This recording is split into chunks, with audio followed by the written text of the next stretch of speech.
Muy buenas noches a todos los que están reunidos en este Spine Webinar número 33. Pues para nosotros es un gusto y la verdad un placer tener a un médico experimentado. Ya es un ícono considerado dentro de lo que es el manejo de la patología de la columna vertebral, tanto para México como para Latinoamérica, ¿no?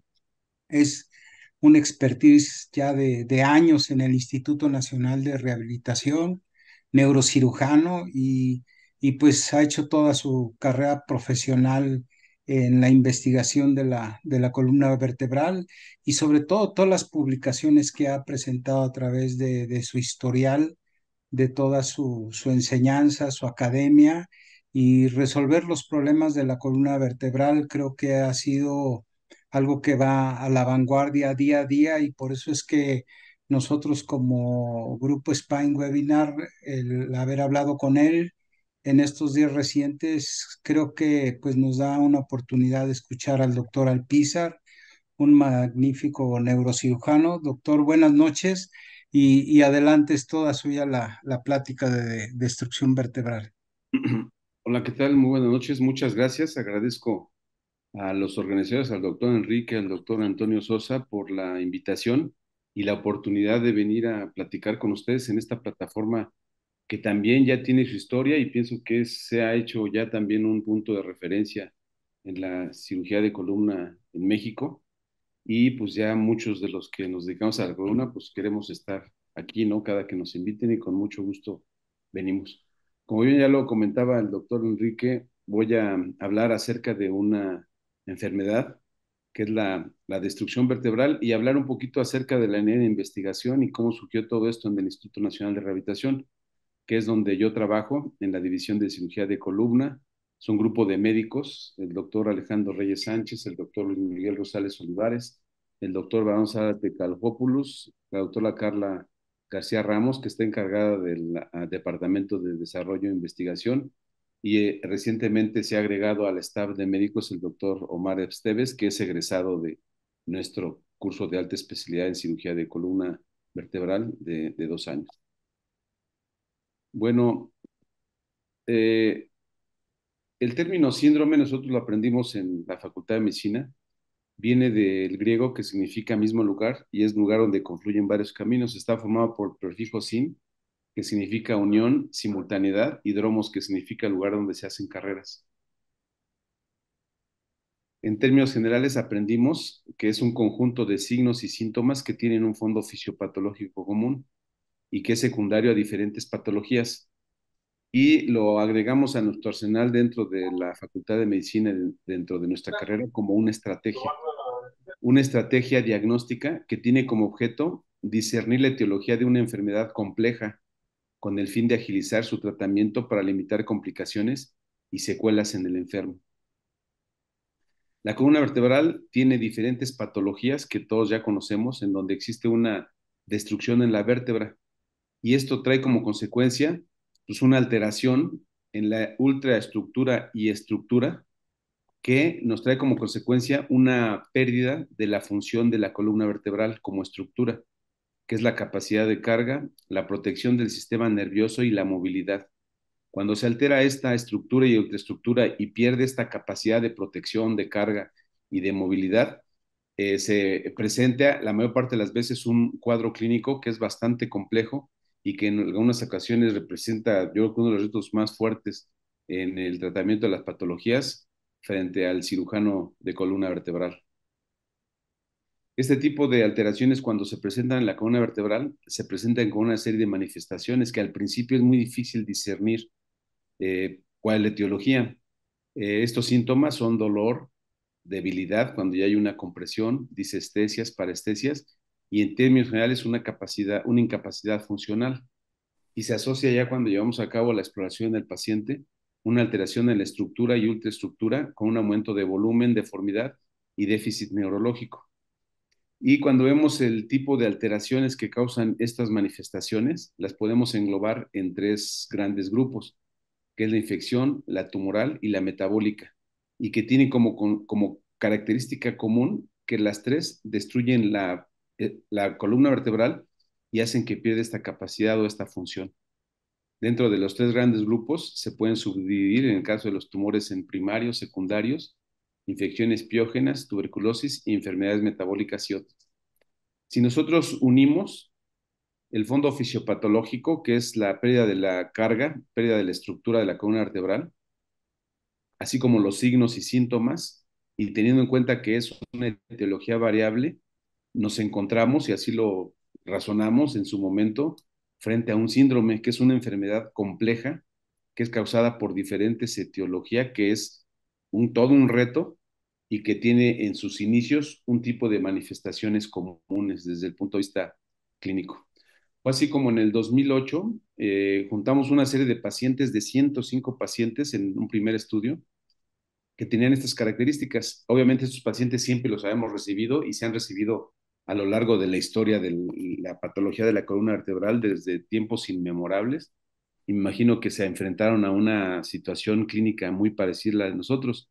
Entonces nosotros con este razonamiento y que tenían todos esos pacientes el antecedente de que bajo la sospecha diagnóstica habían intentado hacer el diagnóstico y en muchos de los casos no se tenía ningún diagnóstico a pesar de que el paciente ya a veces llegaba con un déficit neurológico, inclusive ya con lesión medular, aún no se tenía diagnóstico, entonces eso lo que promovía es que el médico que lo trataba tampoco instaurara un tratamiento definitivo, sino simplemente tratamientos paliativos, muchas de las veces con pues no exitosos resultados por las características del cuadro clínico.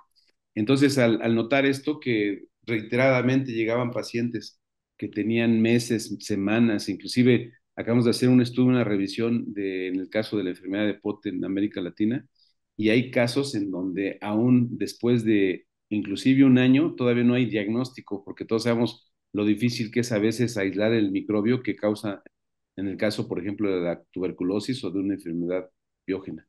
Pero bueno, entonces, ante el hecho de que llegaban pacientes con de la destrucción vertebral y muchos sin diagnóstico, agrupamos a estos pacientes y en un primer reporte estudiamos 105 pacientes en el estudio en el cual se tuvo como objetivo sistematizar cada paciente que llevaba, esto para evitar la sospecha diagnóstica, estandarizar el manejo bajo el término o el criterio diagnóstico de síndrome de destrucción vertebral, y esto con el objeto de evitar altos costos y sobre todo agilizar el manejo para evitar secuelas en el paciente y dar un tratamiento rápido y oportuno.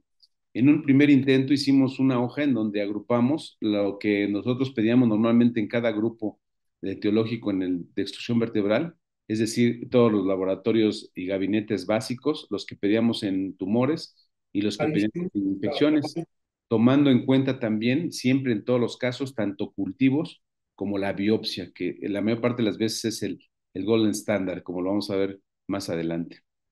Lo que encontramos fue lo siguiente: haciendo un recuento de estos 105 pacientes, obtuvimos que el primer lugar lo ocupaba la enfermedad de POT, algunos tumores primarios, después el mieloma múltiple, la infección, metabólico, inflamatorio en específico y otros. Y tenía la característica que muchos en el cuadro clínico inicial era muy parecido y al principio era muy difícil discernir un diagnóstico y otro, sobre todo para tener un diagnóstico concreto y, por supuesto, establecer el tratamiento adecuado.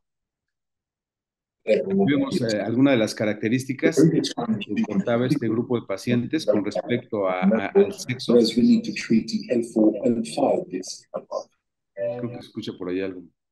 Entonces aquí vemos cómo es más común, por ejemplo, las metástasis en hombres y el mieloma múltiple en mujeres. Son de las cosas que empezamos a ver. Aquí vemos otra de las características que se replica en algunos otros centros de alta concentración en donde se reciben pacientes con esas características. La mayor parte de los pacientes rondan en los 60 años aproximadamente, aunque se puede presentar en cualquier edad.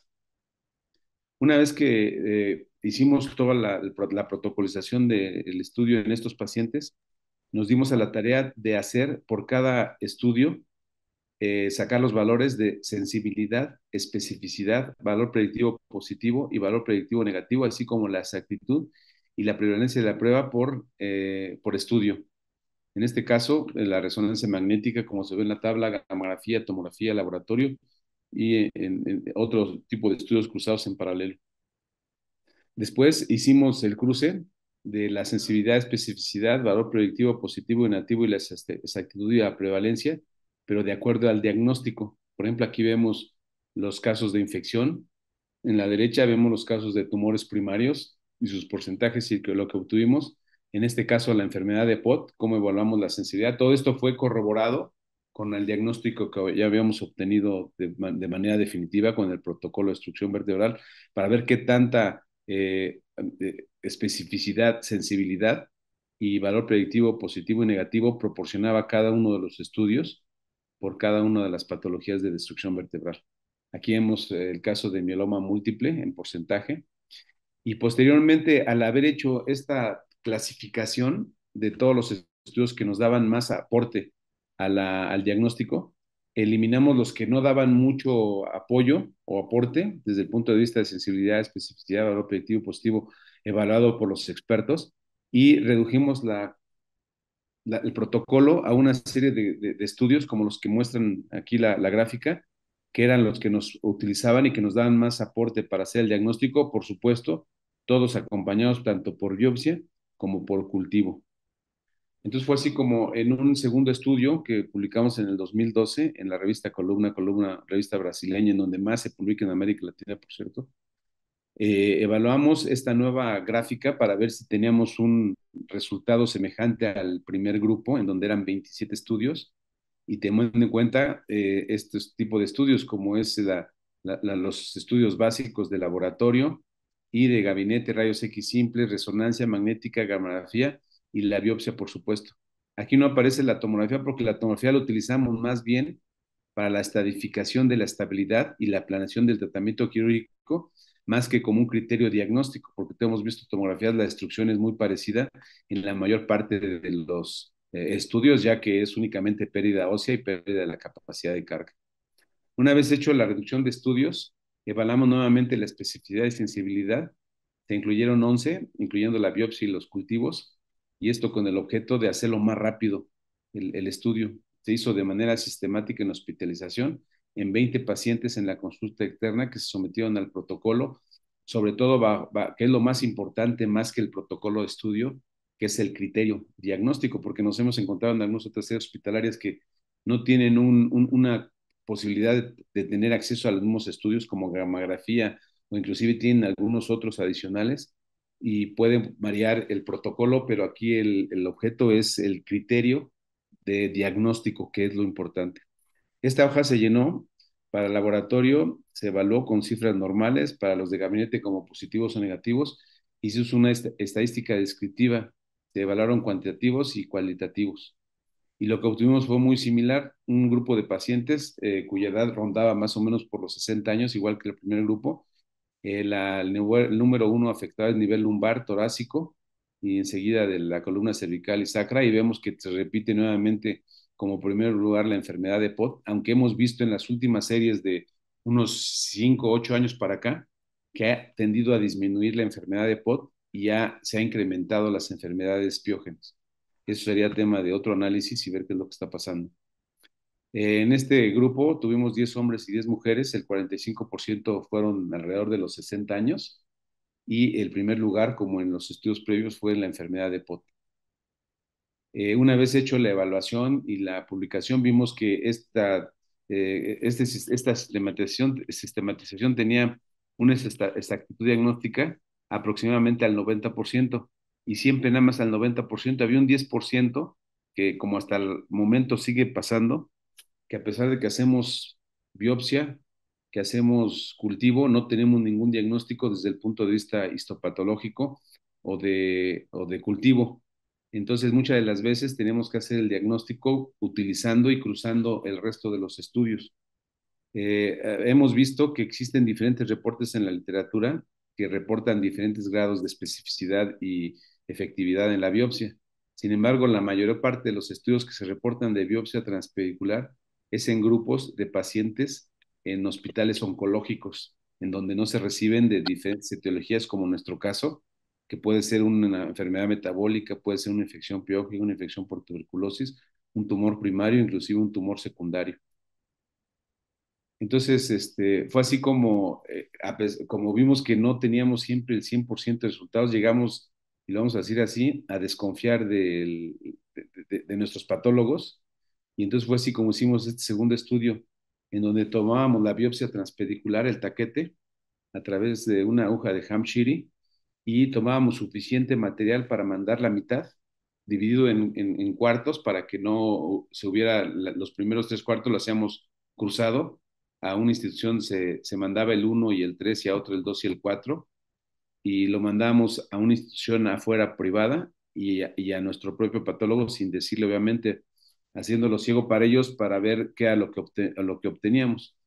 Y aquí vemos lo que obtuvimos, lo que observamos, que también fue la misma característica de todo lo que habíamos encontrado, pero vimos que también los dos tenían una certeza diagnóstica muy parecida, casi coincidente, como en el 80 al 90% de los casos, y seguía prevaleciendo ese 10% sin diagnóstico, ya tomándolo en cuenta con dos patólogos diferentes y de distintas instituciones. Entonces, era constante el hecho de que no podíamos tener más del 90% de diagnóstico, y esto tiene una explicación y ya lo hemos ido entendiendo con el paso del tiempo.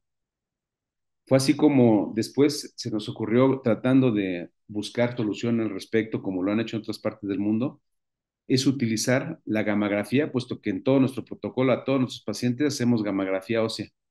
Esto muchas veces nos lo cuestiona la medicina nuclear, y nosotros lo que hacemos es, para tratar, es como una serie de extensión para descartar que no exista un punto de captación en alguna otra, como una metástasis o tumores de otro tipo. Y si se localiza, para nosotros es como de exclusión, ya que nos enfocamos y sabemos que es una patología únicamente en un solo sitio de la columna o es en otros sitios.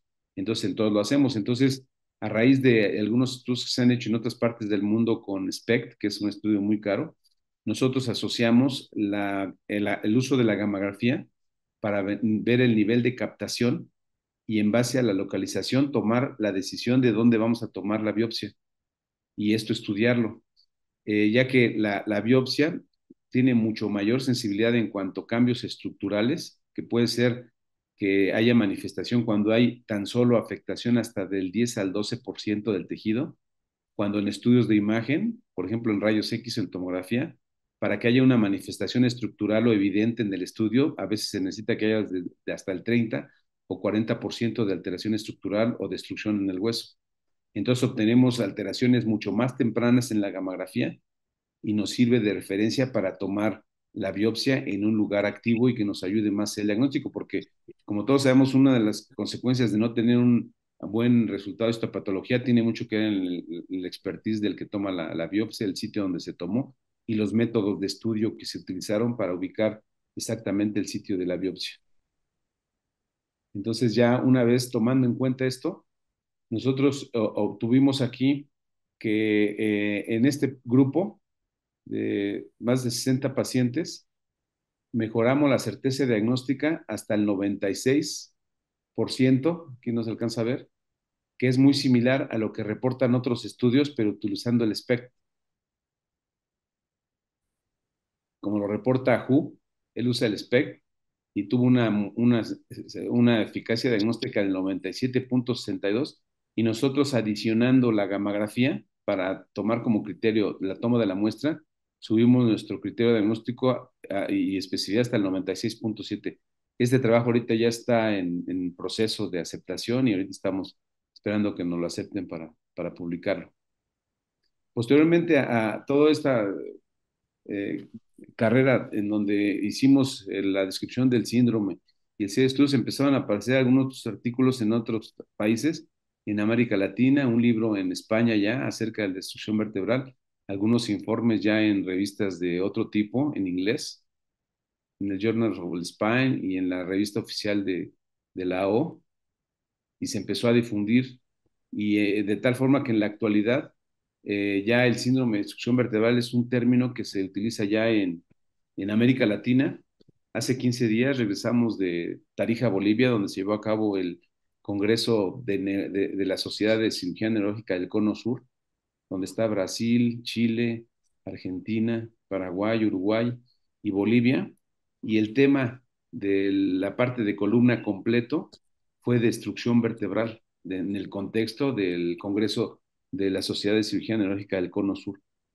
Esa es una. Y la otra es que también el primer número de Latin Neurosurgery, la revista de comunicación oficial de la Federación Buenas noches. Latinoamericana de Neurocirugía, fue enfocada, fue enfocada específicamente a, a enfermedad de POT y a destrucción vertebral con un prólogo de un servidor.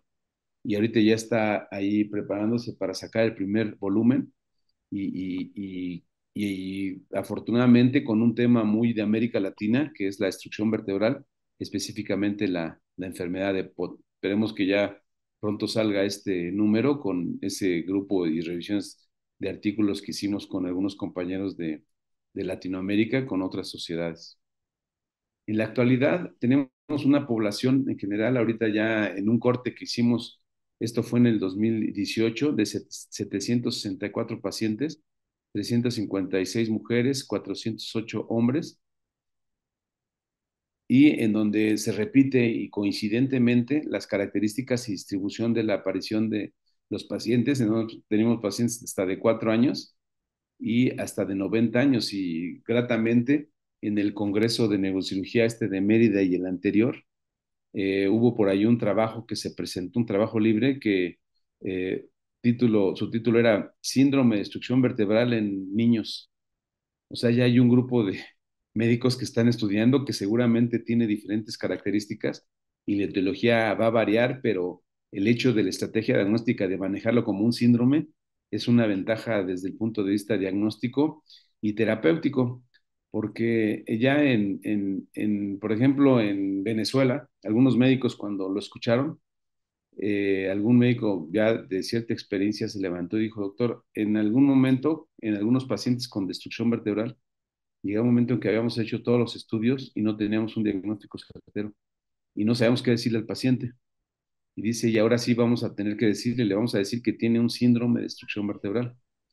Y si nosotros hacemos todos los estudios y todo sale negativo, como vemos que en el 10% puede salir todo negativo por diferentes causas, que es motivo de otro tema, porque también encontramos que existen datos de algunos casos que son de necrosis avascular. Hay una trombosis de la vena base vertebral, se necrosa el cuerpo vertebral, desaparece la vértebra y ya nunca se aparece nada más, pero si no se detecta a tiempo y no se hace el trabajo oportuno, el paciente hace una lesión medular y aun cuando es una enfermedad benigna, pues el paciente queda con una secuela. Entonces, si nosotros hacemos correctamente toda la protocolización del estudio y obtenemos todo negativo, podemos proceder inmediatamente en un transcurso, si tenemos todos los estudios en 7 días, a llevar a cabo el tratamiento quirúrgico, que es el siguiente paso que sigue en el algoritmo del diagnóstico, que es el tratamiento, y restituir la capacidad de carga y la descompresión neurológica, y tenemos un paciente que tiene una evolución benigna y que se resolvió su problema de una forma rápida y eficaz. Entonces, también todos los estudios, cuando los hacemos, que algunos son por exclusión, si encontramos todo negativo, automáticamente procedemos a llevar a cabo la restitución de la capacidad de carga con todas las técnicas que ustedes ya conocen, reconstrucción de la columna anterior, posterior, acompañada de hueso y de artrodesis, y tenemos un diagnóstico con el paciente, que eso le da tranquilidad al paciente. Tiene un diagnóstico de síndrome de destrucción vertebral y no decirle no sé qué tiene y no sé qué voy a hacer con usted.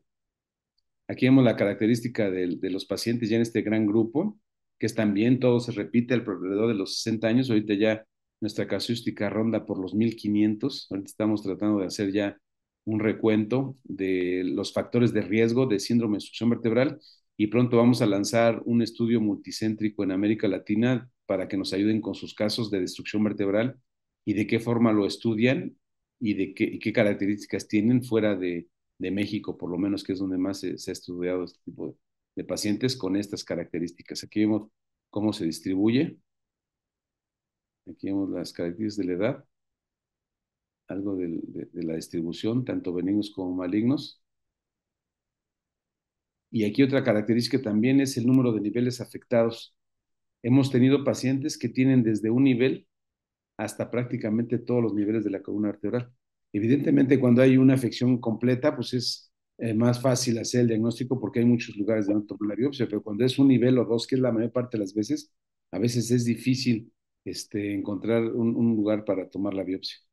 Entonces, en conclusión, lo que tenemos es que el uso del concepto del síndrome de destrucción vertebral, o en inglés Vertebral Destruction Syndrome, su sistematización nos ayuda a optimizar recursos, es decir, a utilizar no todos los estudios que se sugieren para todos los tumores y para todo lo que hay sumado, sino los que han demostrado que tienen mayor sensibilidad, especificidad y valor predictivo positivo o negativo.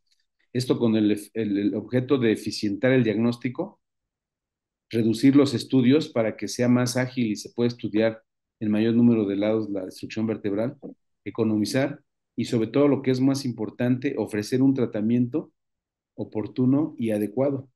Y algo que es importante, darle un diagnóstico al paciente y una vez que hicieron los estudios que ya sean para corroborar el diagnóstico o por exclusión, el paciente inmediatamente se puede someter a tratamiento quirúrgico para restituir la capacidad de carga y hacer la descompresión neurológica antes de que sea irreversible. Porque hemos tenido muchos pacientes que tienen padecimientos completamente benignos, como son las infecciones o tumores primarios, inclusive mielomas o plasmocitomas que se pueden encontrar como quimioterapia, pero algunos cuando se retrasa el diagnóstico llegan ya con una lesión que muchas veces puede ser irreversible.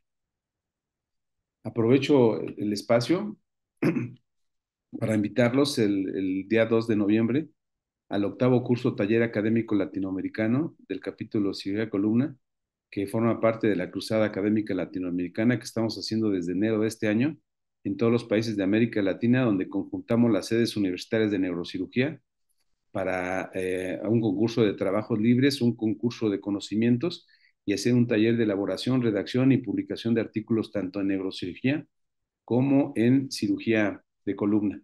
Ya ahorita hemos hecho varios congresos en diferentes partes de Latinoamérica, en Pachuca, en Ecuador, en Paraguay, en República Dominicana, en Tarija, Bolivia, donde fue el tema completo de destrucción vertebral.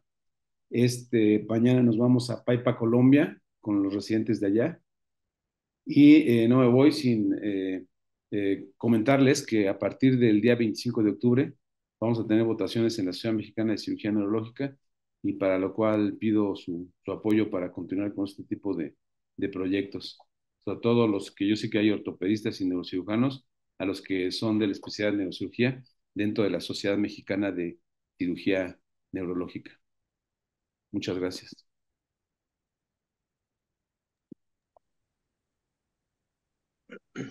Muchas gracias, doctor, por su excelente plática.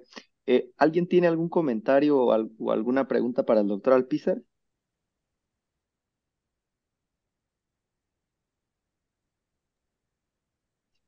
Doctor Guzmán, ¿alguna pregunta o comentario? Sí, doctor Alpizar, es una excelente plática. Hablar de destrucción vertebral no es fácil, o sea, sí están las guías, eh, pero te llega un paciente con una destrucción o un síndrome de destrucción vertebral y hoy en la actualidad hay cirugías intervencionistas o hay hospitales que se dedican a la pura oncología para metástasis vertebral, por ejemplo, el mieloma múltiple, ¿no? Que ya hay hospitales en Estados Unidos dedicados al manejo del mieloma que condicionó una destrucción vertebral. Y hay sociedades que están dentro de las metabólicas y que ven la parte morfológica del cuerpo vertebral de acuerdo a la Academia este, de la especialidad de ortopedia y trauma de Alemania y que ya está de manera conjunta con la O-Spine para clasificar, porque es una cuestión, vamos, el problema metabólico, como decía usted, está bajando la tuberculosis, pero están aumentando las infecciones, pero creo que entre la infección y el síndrome de destrucción vertebral por cuestiones metabólicas o por osteoporosis, pues sí, es hacer esa parte de la anamnesis por dónde me voy a inclinar o por dónde me voy a ir, qué voy a hacer para poder resolver si es a través de la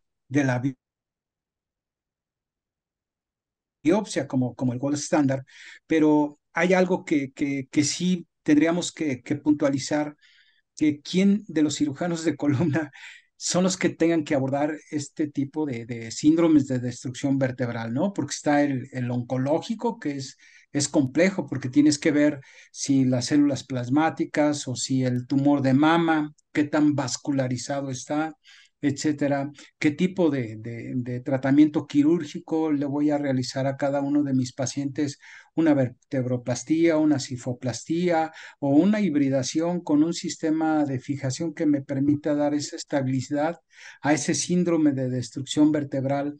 Entonces, ¿cómo podríamos partir o cómo podríamos quitar por secciones el síndrome de destrucción vertebral en un servicio, por ejemplo, que el que ustedes tienen, si todos hacen lo mismo en cuanto al manejo del síndrome de destrucción vertebral, llámese tumoral, metabólico o infeccioso o POD, o tiene que hacerse, digamos, por expertos que manejen, por ejemplo, la parte oncológica, porque sí es un reto, no es fácil. Creo que el síndrome de destrucción vertebral, como usted lo decía, es algo que se requiere de mucho análisis, mucha revisión bibliográfica para poder hacer lo mejor posible de un tratamiento que le permita al paciente tener una mejor calidad de vida. Gracias, doctor. Sí, sí, sí, yo pienso, como lo hemos hecho aquí en el instituto, que el que debe tomar la batuta y el coordinador del caso es el cirujano de columna. Pero el cirujano de columna bien lo dijo, no el especialista en mínima invasión, sino el cirujano de columna que tiene 2 años de entrenamiento para reconstrucción anterior, posterior, por tórax, por abdomen, porque en el caso de la destrucción vertebral a veces es necesario hacer abordajes y dicen que el cirujano de columna es el único cirujano que aborda las 3 cavidades, ¿no? Aborda la cavidad craneal, la cavidad torácica y la cavidad abdominal. Entonces la debe tratar el cirujano que pueda abordar las 3 cavidades por adelante o por atrás, porque cuántas veces nos hemos enfrentado, nosotros tenemos una estrecha relación con el Instituto Nacional de Cancerología. De hecho, tenemos trabajos en conjunto y nosotros sabemos qué tan difícil es que nos reciban un paciente, a pesar de que esté sembrado de metástasis en la columna, pero que no tenga su bloque de parafina y su laminilla, ¿no? Entonces, a veces la responsabilidad es de nosotros dar el tratamiento. Cuando pasa esto y que no tenemos diagnóstico, tenemos que hacerlo. Y por ende, pues nosotros somos los capacitados para restituir la capacidad de carga y así llevar a cabo la descompresión.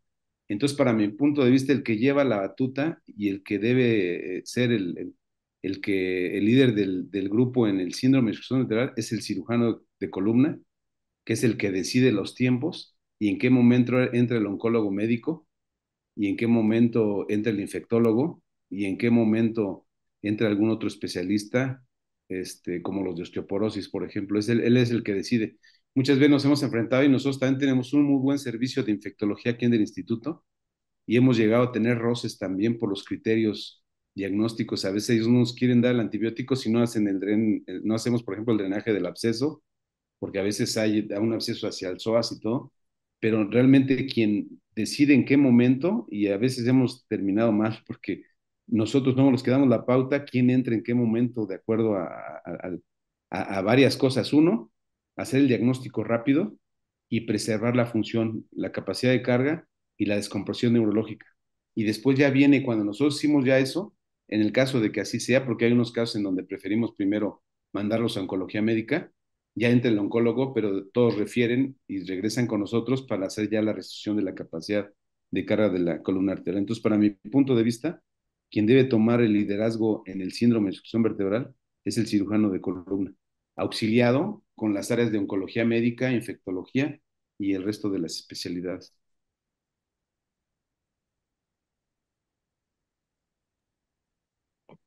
Muchas gracias, Doc. Muchas gracias. Está aquí el doctor Luis Duchén. ¿Algún comentario, Doc, o alguna pregunta? Mi estimado doctor Luis, Sí, ¿cómo estás? ¿Cómo estás? Estoy sin imagen. En primer lugar, un comentario.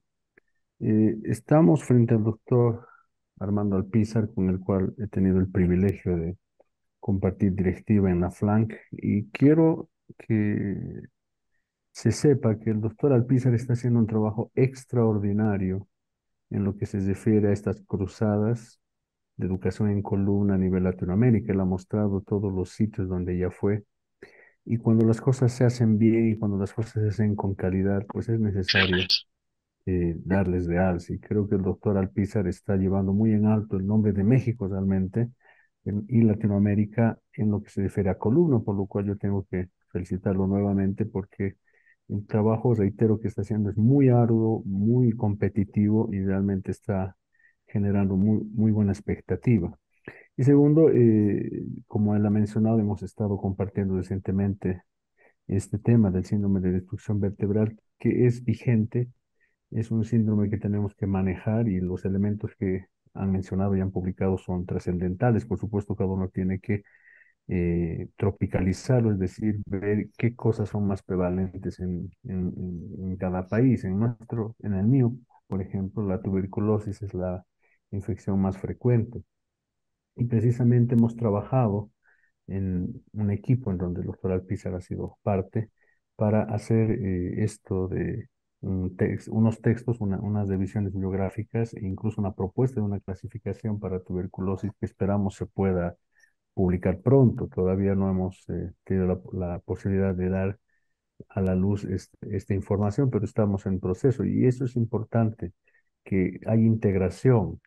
En ese grupo hay gente de Ecuador, de México, de Chile, de Colombia, etcétera, y estos espacios como Spine Webinar permiten esto, pues que podamos escuchar a gente del otro continente. Ustedes están en Norteamérica, nosotros en el sur, y estamos con la misma patología y aprendiendo juntos. Creo que hay que también resaltar eso. Spine Webinar ahora se ha convertido en otro icono de referencia y es bueno que tengamos esta interacción y este cruce de experiencias e información permanente. Pero vuelvo a reiterar, lo que el doctor Alpizar está haciendo es muy loable y también en la forma de sistematizar creo que debemos universalizar. Nada más que felicitaciones al doctor Alpizar. Muchas gracias, mi estimado Luis, siempre con comentarios tan afortunados y también aportaciones en cuanto a clasificación y otras cosas fuertes allí en Bolivia. También felicidades por eso. Muchas gracias. Muchas Gracias, gracias, doctor. doctor. Había levantado la mano el doctor Ángel Oscar Paz. ¿Se encuentra por ahí? Hola, ¿qué tal? Buenas noches. No sé si me Adelante, escuchan bien. Sí, sí, sí, muy bien. Hola, mucho gusto. Soy cirujano de columna y actualmente radico en la ciudad de Monterrey. Ejerzo en la práctica privada y creo que es un tema muy interesante. La residencia pues fue en el Instituto Mexicano del Seguro Social, en donde el diagnóstico de síndrome de destrucción vertebral era muy prevalente, pero mi única opinión es que este síndrome debe ser transicional.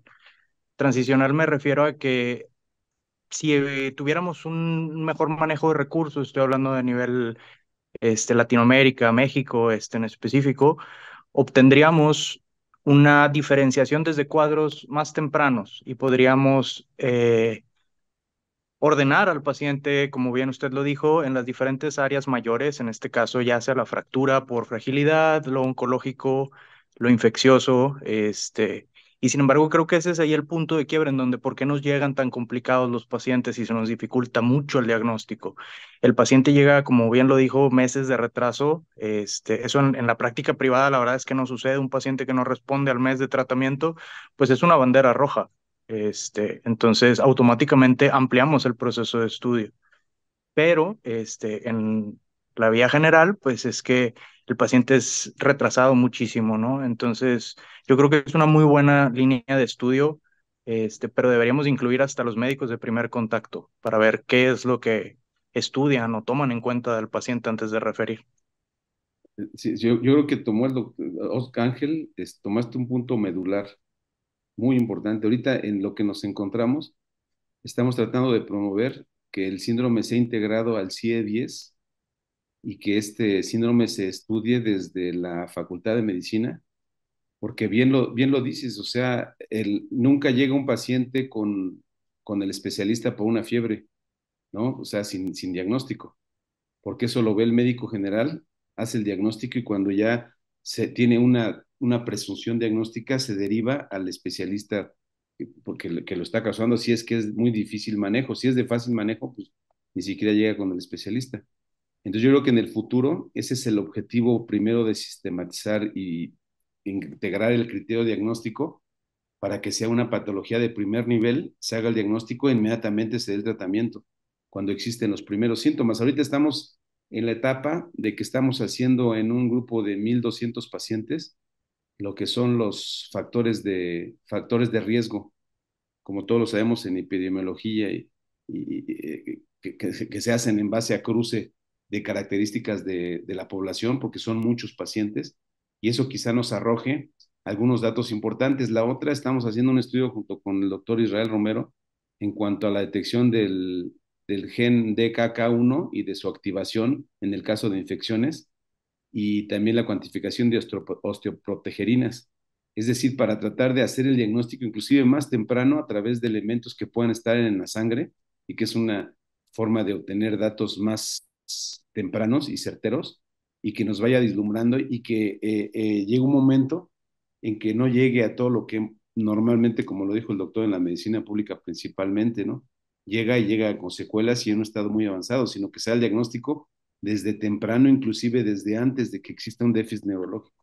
Eso sería lo ideal y es parte de la evolución del concepto y lo que estamos es eso, que pueda agregarse al CIE-10 para que se enseñe desde la carrera de medicina. Excelente, doctor, muchas gracias. Gracias a usted por la pregunta. El doctor Raúl Guato, neurocirujano de acá de Morelia, levantó la mano. Adelante, doctor. Sí, gracias, Toño. Maestro, ¿cómo está? Buenas Hola, ¿qué noches. tal? ¿Qué tal? Raúl, ¿cómo estás? Antes que nada, pues muchas felicidades, excelente ponencia. Y Gracias. bueno, ya sabemos ahí en el INR cómo manejan todo lo en cuestión de destrucción vertebral, que excelente todo el protocolo que se realiza. Una pregunta nada más, maestro. En cuestión de que se piense precisamente de una destrucción vertebral secundaria a un mal de POT y que a pesar de todo el protocolo, la biopsia y todo lo necesario que se haga y que tuviéramos resultados negativos, estaría indicado iniciar tratamiento, aunque sea empírico, aunque no tuviéramos el diagnóstico específico, ya, y que fuera más como por imagen, maestro. Sí, sí, definitivo. Y a veces nos hemos tenido que pelear con algunos epidemiólogos, porque ahorita hay la modalidad, yo creo que ustedes han tenido un problema similar, de que no dan el tratamiento, ni el corto, ni el largo, ni ninguno, si no tienen la confirmación diagnóstica. Exactamente, a eso me refiero. Entonces, cuando pasa esto y es una enfermedad de POT, es decir, que hay un acuñamiento vertebral y todo, entonces lo que hacemos es la cirugía, reparamos, reconstruimos la columna vertebral y todo el material caseoso. Muchas veces eso también nos ayuda a hacer el Sí, diagnóstico ya definitivo, aunque no haya cultivo ni haya confirmación, eso nos da y con eso nosotros empezamos el tratamiento definitivamente. Pero lo que sí es importante es el momento en que ya no llegó el diagnóstico y hay compresión, lo que sea, lo que procede es hacer el tratamiento definitivo. Independientemente de lo que sea, si no hay diagnóstico, nos vamos directamente a la restricción de la capacidad de carga, la descompresión, y resolvemos el problema del dolor, de la compresión neurológica, y entonces ya con más calma hacemos lo que sigue. ok, perfecto. Muchas gracias y de nuevo felicidades, maestro. Muchas Gracias. gracias.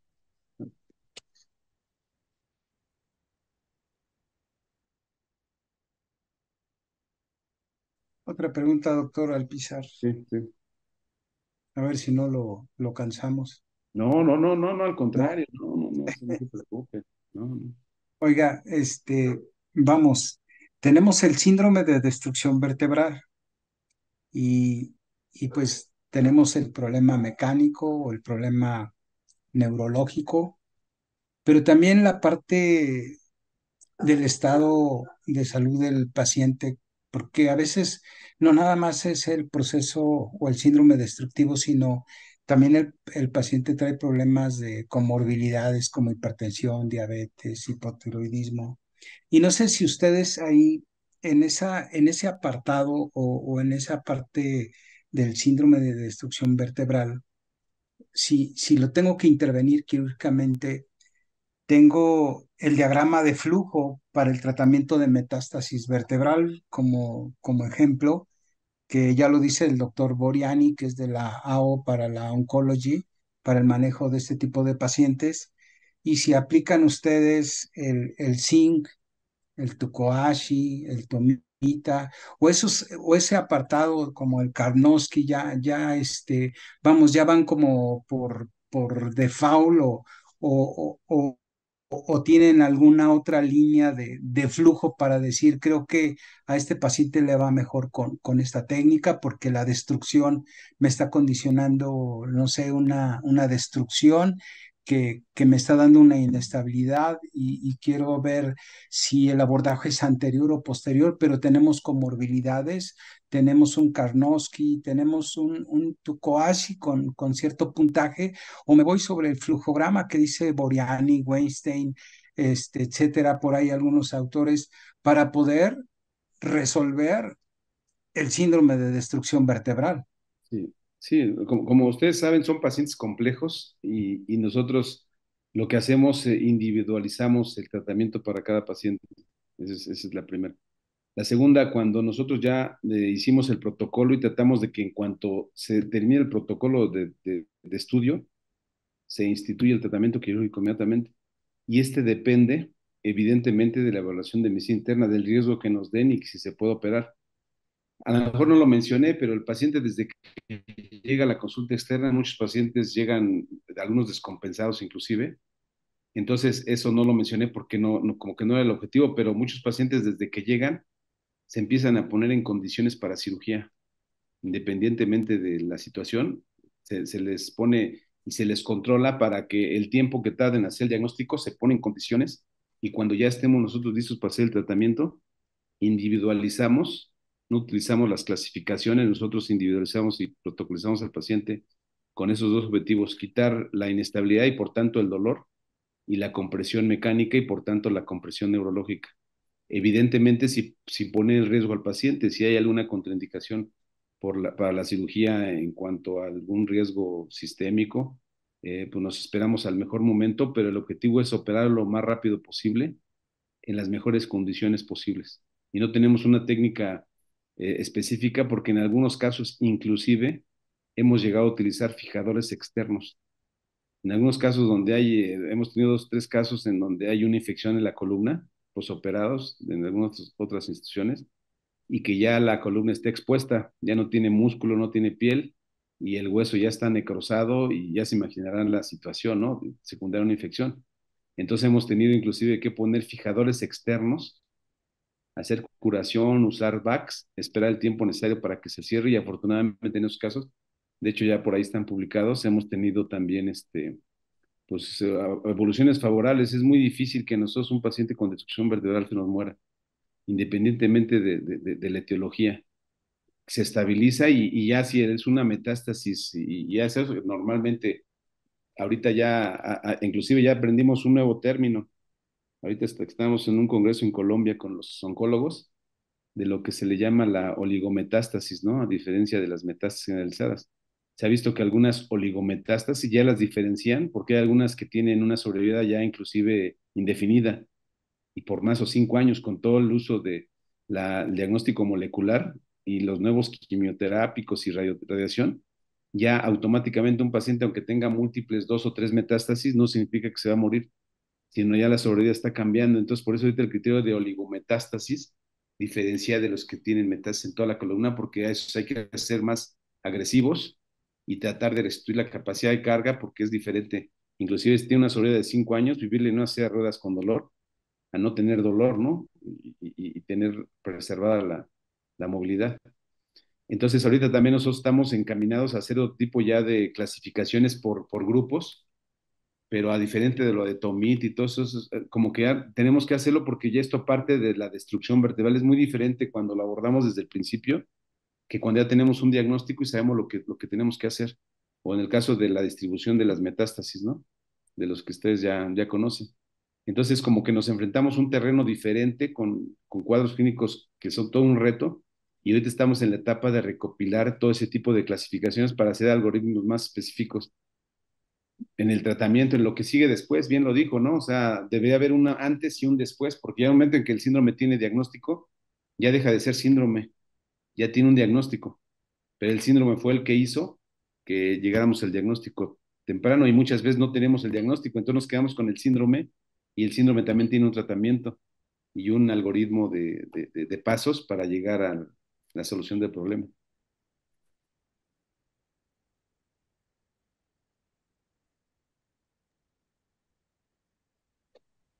Muchas gracias, muchas gracias.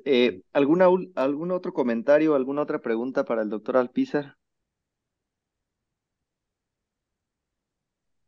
Pues parece que por el día de hoy, Doc, le agradecemos mucho, mucho, mucho por su excelente plática. Estamos muy agradecidos. No, al contrario. Recordarles que esta plática en el transcurso de la semana se sube a la plataforma de YouTube. Y pues muy agradecidos y pues clausuramos el Spine Webinar número 33, agradeciéndole de antemano al doctor Alpizar por su tiempo y por su expertise compartida hacia nosotros. Doctor, unas últimas palabras. Muchas gracias. No, para nada, nada más agradecer este esfuerzo que están haciendo, que no nada más es de México, ya lo vimos, es para América Latina y el mundo, inclusive de habla hispana. Entonces, felicidades, sigan así, yo creo que todavía hay mucho por hacer. Y ojalá podamos trabajar en un futuro. Entonces, Gracias, Doc. vamos a estudiar la presidencia, que estemos ahí, vamos a trabajar juntos, acuérdense. Gracias, Doc. Gracias. Muchas gracias. Buenas noches. Buenas noches, hasta luego. Buenas noches, hasta luego.